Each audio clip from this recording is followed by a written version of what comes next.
200 millions de litres de lait bio produits en l'an 2000, 600 millions aujourd'hui. La consommation de lait issu de l'agriculture biologique augmente en France. Le Finistère compte aujourd'hui plus de 80 producteurs de lait certifiés AB et 75 en cours de conversion. Le marché est porteur et plus rémunérateur que le lait conventionnel, mais une augmentation trop importante et rapide du nombre de producteurs bio pourrait déstabiliser des cours avoisinant les 430 € les 1000 litres de lait. Il peut très bien dans 2 ans avoir trop de lait bio par rapport au marché qui est toujours en augmentation. Mais il peut y avoir un afflux trop conséquent. Donc mettre un peu en péril cet équilibre.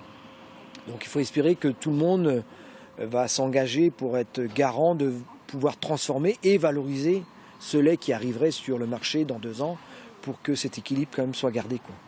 En période de crise, la certification en bio peut paraître une belle opportunité sur le plan financier. Dans les faits, quelques règles sont à respecter car la conversion en bio est loin d'être une sinécure. Il va falloir adapter ces techniques, trouver un nouvel équilibre fourrager et puis gérer toute cette période de conversion qui est une période clé pendant laquelle on est payé en fait sur les bases des prix conventionnels alors que l'on doit déjà engager toutes les charges, toutes les dépenses avec des intrants payés en agriculture biologique. En bio, le prix du soja est 3 fois plus élevé qu'en conventionnel. L'autonomie fourragère est donc l'objectif.